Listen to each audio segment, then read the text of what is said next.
When you're using quick filters and you're within a section, selecting one filter can replace another.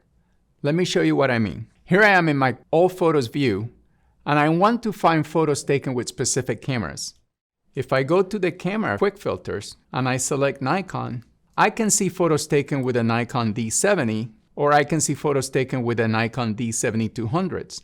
Notice that when I just click on the quick filter, one filter replaces the other. But I want to be able to see photos taken with both cameras.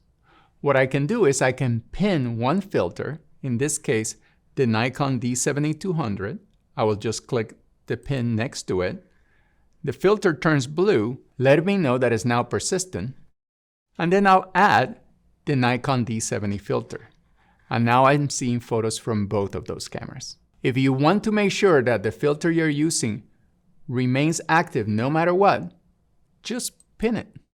Quick filters and pin filters can be combined in any way you want to find exactly what you're looking for.